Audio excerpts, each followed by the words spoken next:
naître à partir d'un père déjà mort. Alors ça peut sembler incroyable, et pourtant, pendant cette période de guerre à Gaza, c'était un sujet qui était vraiment d'actualité. Figurez-vous qu'il y a eu plus de 250 demandes de familles de faire des prélèvements de sperme pour, à partir de cela, perpétuer la famille et concevoir un enfant. Donc c'est vraiment quelque chose qui était d'actualité. Pour les soldats qui avaient perdu leur vie très très jeunes, en juin 2025, on a eu la première femme qui a donné naissance donc à un enfant, une femme Hadas, du nom de Hadas Lévi, qui est donc conçue à partir du sperme prélevé de son mari qui était mort pratiquement au début de la guerre en décembre 2023. Donc c'était la première femme qui a donné naissance. Bien entendu, il n'y a pas eu beaucoup de naissances à partir de ces prélèvements-là, mais en tout cas, il y a eu 250 demandes de prélèvements soldats, plus une quinzaine citoyens. Alors, évidemment, il y a énormément de questions éthiques, morales, philosophiques, mais nous, ce qui nous intéresse ici, c'est les questions halachiques.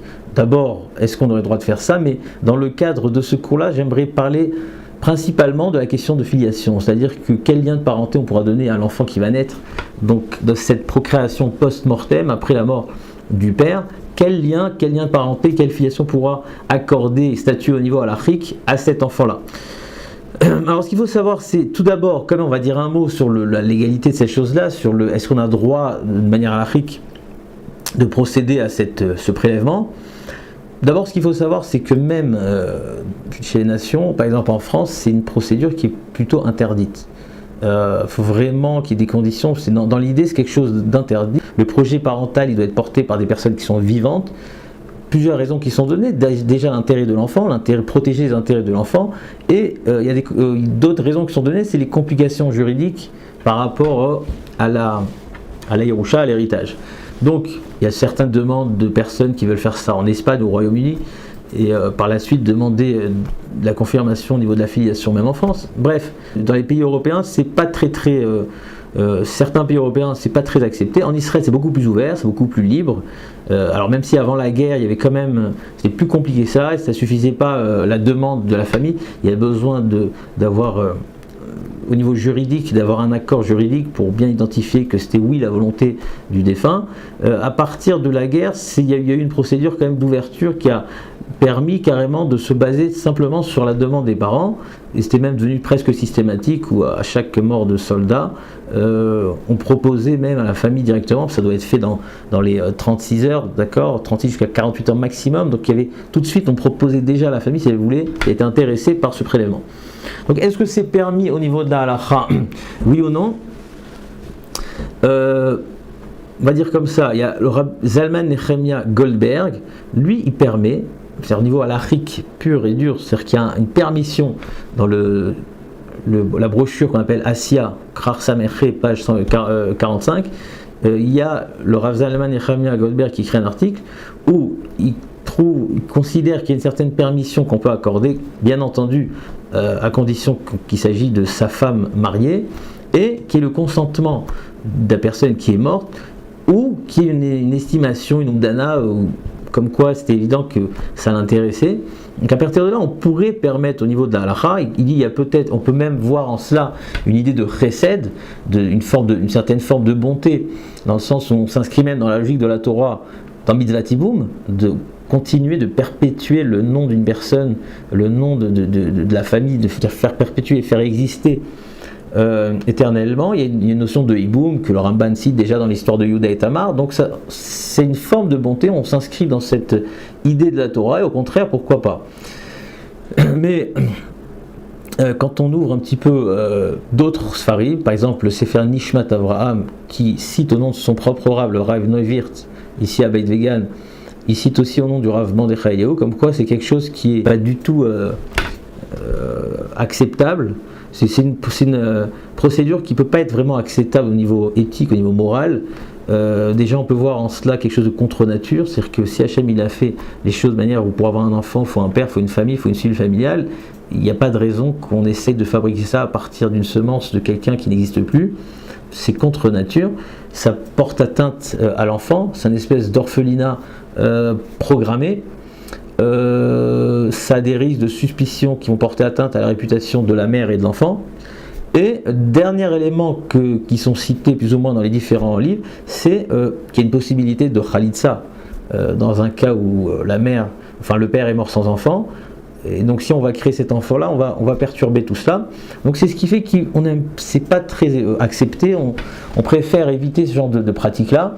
Alors, j'ai vu rapporter dans le Sefer Shulchan Yosef au nom de Rav Ovadia Yosef, la question lui a été posée, il a dit non, c'est une pratique qui n'est pas acceptable, pareil le Rav Yigal Shafran ou le Rav Yaakov Ariel, donc énormément de rabbanim considèrent que les ratrilas, on ne va pas s'engager dans une telle pratique qui va un petit peu contre nature, contre la logique. Même si on pourrait dire que finalement, il y a oui une forme de bonté, d'accomplissement pour les grands-parents dans un cas de célibataire ou pour la femme dans un cas de marié, mais quelque part, le bébé qui doit naître ne doit pas être instrumentalisé pour répondre à une volonté, à un besoin de grands-parents, etc. Donc, c'est pas du tout acceptable au niveau éthique, moral, philosophique et même halachique. Mais nous, ce qui va nous intéresser dans la suite de ce cours-là, c'est, ok, admettons que ça a été fait, comment statuer le lien de parenté, l'attachement de cet enfant par rapport à son père? Est-ce qu'on peut parler donc de filiation à proprement parler? Alors, pour entrer dans le vif du sujet, j'aimerais parler de deux sujets,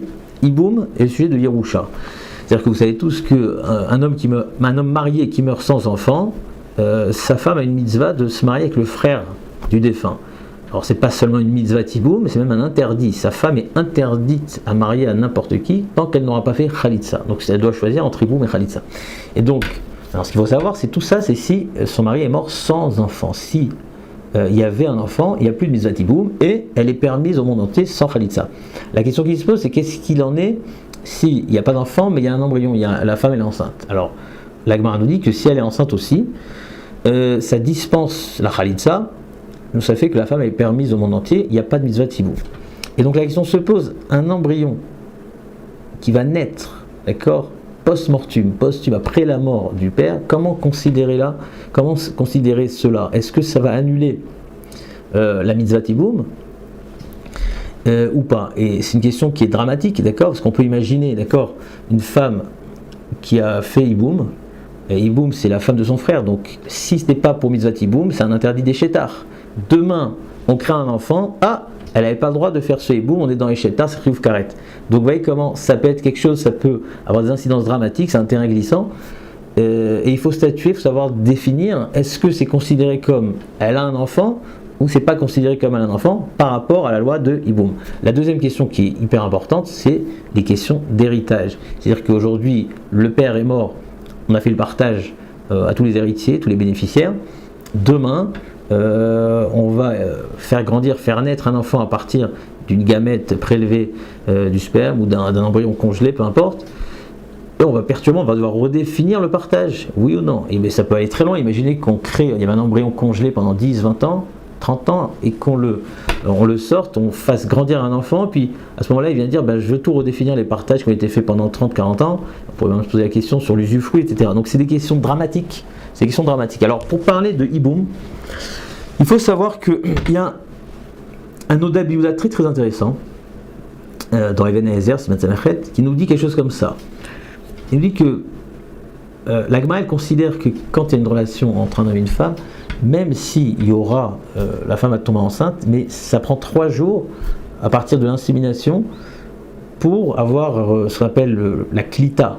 L'absorption ou la fécondation va apparaître que 3 jours après. C'est-à-dire qu'à partir du dépôt de la semence, ça prend 3 jours pour parler d'absorption. Je ne parle même pas d'implantation, où là c'est quelques jours après, mais rien que pour la fécondation, on a besoin de 3 jours.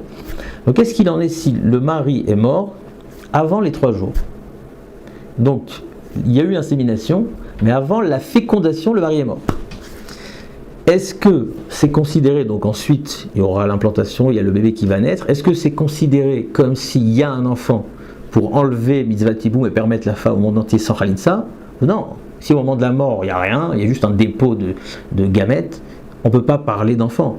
Et donc il n'y aura pas d'iboum et la femme sera permise sans khalitsa.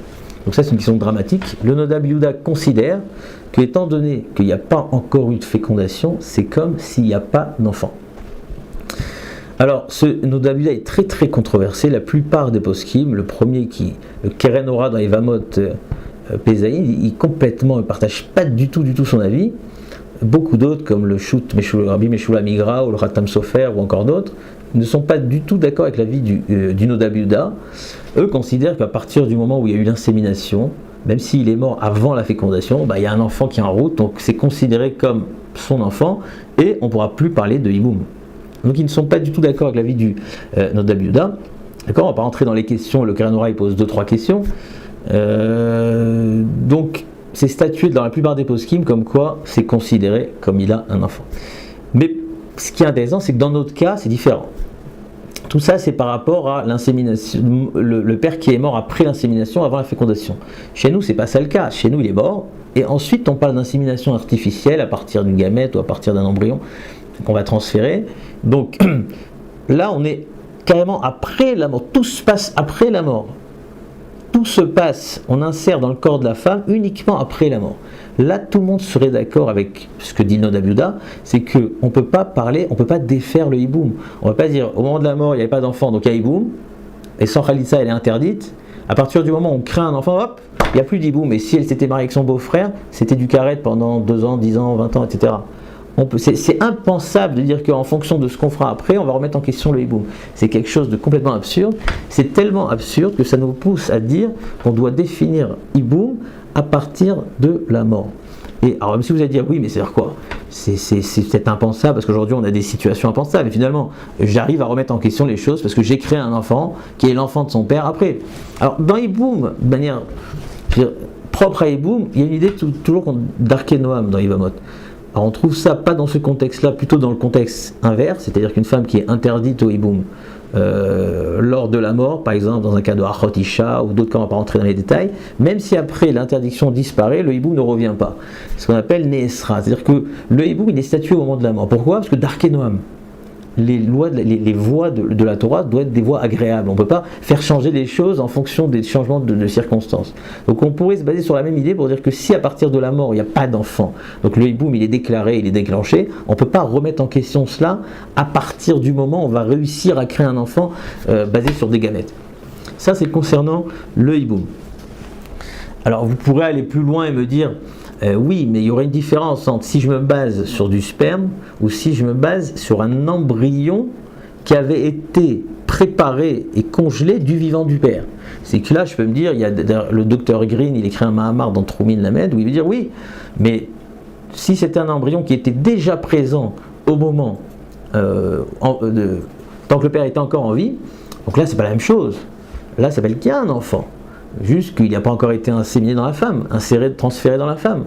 Donc, l'enfant est quand même là, donc ça dispensera de hiboum. Je ne suis pas du tout d'accord avec cet avis-là.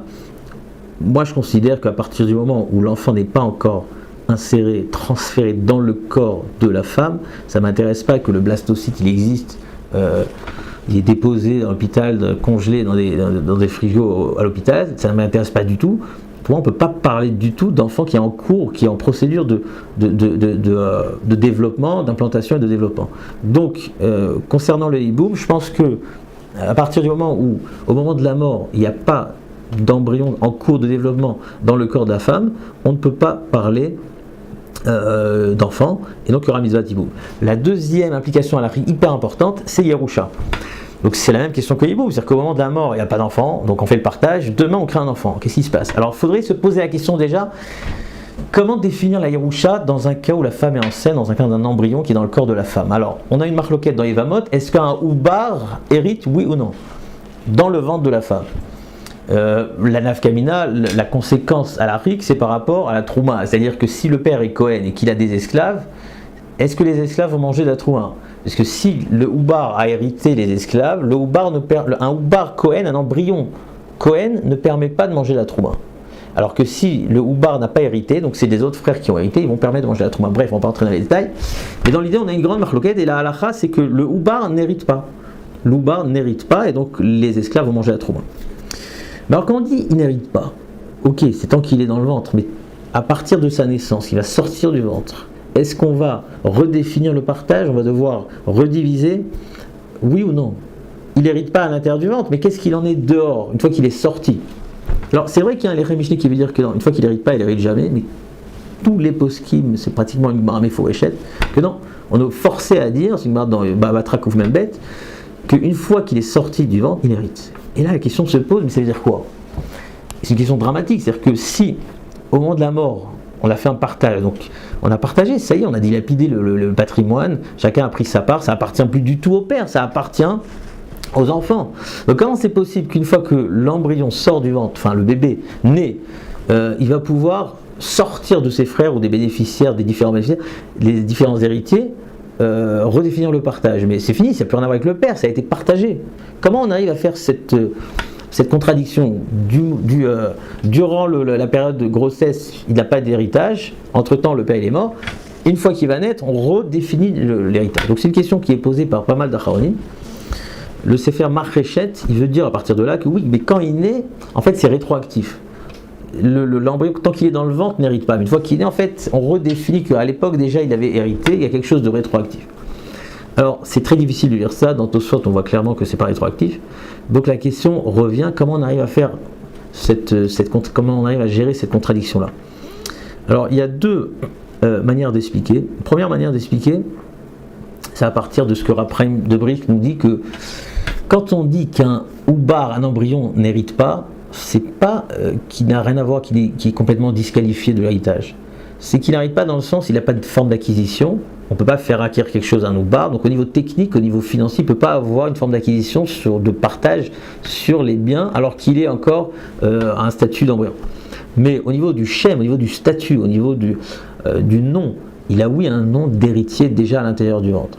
Donc d'après cette logique-là, on peut tout simplement comprendre, c'est que là, comme si on avait un problème technique où à l'intérieur il ne peut pas acquérir, mais il a quand même reçu, il a pu avoir un nom d'héritier, donc à partir du moment où il sort, il ne reste plus qu'à appliquer ce qui était déjà potentiellement présent à l'intérieur du ventre. Donc ça c'est un premier avis. Le Rav Elchanan Wasserman il dit ça peut nous aider par rapport à un embryon. Et par rapport à de la semence qui a été enseminée, mais dans laquelle il n'y a pas encore eu de fécondation, donc là il n'y a pas d'embryon. Là il n'y a pas du tout d'embryon, donc on ne peut même pas dire il y a un statut d'héritier. Il n'y a pas d'héritier, il n'y a personne, il n'y a pas d'embryon. Donc la logique de l'après ne pourrait pas suffire pour ce cas-là, et c'est pour ça que le Rav Elchanan Wasserman il va aller plus loin, il va dire une logique hyper intéressante, il va nous dire que il y a, concernant les lois d'héritage, on a une notion qui s'appelle Tachat Avotecha Yubanecha. Le fils, c'est pas seulement qu'il hérite comme un transfert, une transaction de père en fils, c'est que le fils il prend la place du père. C'est ça la logique d'héritage, en tout cas concernant le fils. Et donc il veut dire comme ça, imaginez que le père, après sa mort, et donc on a fait le partage, il revit. Résurrection des morts, le père il est là. Donc il dit évidemment que le père il reprend ses biens. Donc il dit quand le oubar, quand on a un embryon qui était, la femme, c'était au milieu de la grossesse de la femme, d'accord, le oubar il ne peut pas encore hériter, mais à partir du moment où il naît, en fait il prend la place de son père, parce que tachat avotecha yubanecha. Donc c'est comme si le père il revit, donc à ce moment-là il redéfinit le partage. Donc ça c'est la logique de Rav Elchanan Wasserman, sauf que si on se base sur cette idée-là, alors ça nous oblige à dire que ça sera vrai uniquement sur un père par rapport à son fils. Mais par exemple, un enfant par rapport à son frère, ça ne sera pas vrai, puisque ça s'appliquera pas le principe de Tachat Avotecha Yé Banecha. Donc si vous voulez, par rapport à l'héritage, si un enfant est né, on a fait naître un enfant après la mort du père, que ce soit à partir d'extraction de sperme ou à partir d'un embryon congelé, d'accord, ça dépendra un petit peu de ce qu'on a évoqué maintenant. C'est-à-dire que Rav Shlomo Zalman Auerbach, pour conclure, lui il veut faire une distinction entre Iboum et Yerusha. C'est-à-dire que dans Iboum, on va d'après le moment de la mort, on va d'après le moment de la mort, et si au moment de la mort il n'y a pas d'enfant, il y a Iboum, et ça ne se remet pas en question à partir du moment de la création, de la procréation post-mortem. Alors que pour Yerusha c'est, s'il y a un enfant après, il sera Yoresh. Alors c'est quelque chose à mes yeux qui n'est pas évident. Je suis d'accord concernant le Hiboum, que c'est comme on a dit, Darké Noam, c'est le moment de la mort qui statue. Concernant la Yerusha aussi, il se peut que c'est la mort qui statue la Yerusha. Et ne ramène pas l'idée de Oubar, parce que l'Oubar il était déjà présent, même s'il était encore dans un stade entre l'insémination et la fécondation, il y a déjà un mouvement déclenché. Donc on peut parler d'enfant qui est présent, de Shem Yoresh qui est présent, pour pouvoir lui accorder le partage à partir de sa naissance, alors qu'un enfant qui naît complètement après la mort, qui est complètement créé après la mort du père, c'est possible, comme au sujet de Hibou, qu'on n'ait pas à redéfinir le partage. On ne va pas rentrer plus en détail, on pourrait prouver ça dans la chaîne du Yadrama et par rapport à Yerusha. Donc juste pour conclure, si on veut conclure en un mot, faire naître un enfant après la mort du père, c'est permis ou interdit? Alors c'est à éviter, c'est inapproprié, c'est pas moussarique, d'accord, ça contredit un peu la nature humaine, ça porte atteinte à l'enfant, c'est un orphelinat programmé, c'est quelque chose, on essaye d'éviter, on fait tout comme le Rav Yosef le dit. Le Rav Zalman Nechemia Goldberg pense qu'il y a quand même une certaine permission dans des conditions de consentement méfourage explicite de la part du défunt, et bien entendu concernant sa propre femme mariée, ça pourrait être permis. En tout cas, quoi qu'il en soit, si on a un enfant qui est né après, qui est complètement conçu après la mort du père, alors est-ce qu'il y a un lien de parenté avec le père? Il me semble que par rapport à la plupart des sujets, par exemple si le père il était Cohen, est-ce qu'il est Cohen? On considère oui que c'est le fils de son père. Alors ça rentre un petit peu dans le grand sujet, est-ce que les inséminations artificielles c'est considéré comme le père? Est-ce qu'on est quand même Piré Verivia? La plupart des poskim, le Rav Yosef tranche comme le Bet Shmuel, le Ham, que c'est considéré comme le fils, il y aura eu Piré Verivia, etc. Donc, par rapport à la plupart des sujets qui touchent la filiation, je pense qu'on considère un oui comme le fils. Il y a deux sujets qui sont beaucoup plus problématiques, c'est le sujet de Hiboum et le sujet de Yerusha, d'héritage. Alors, par rapport à Hiboum, je pense que tout le monde, ça sera l'unanimité, tout le monde pensera qu'on va d'après le moment de la mort. Par rapport à Yerusha, ça peut se discuter. Le Rav Shlomo Zalman Auerbach a voulu dire que non, que par rapport à l'héritage, on n'ira pas d'après le moment de la mort, mais même s'il est né 10 ans après, on devra redéfinir l'héritage. Moi, j'ai plus tendance à dire que même par rapport à l'héritage, c'est la mort qui termine et qui clôture la question de partage. Et donc, je pense que si on n'arrivera pas à ces absurdités-là, que s'il est né 10 ans, 20 ans après, il va falloir remettre en question tous les partages qui se sont faits entre-temps.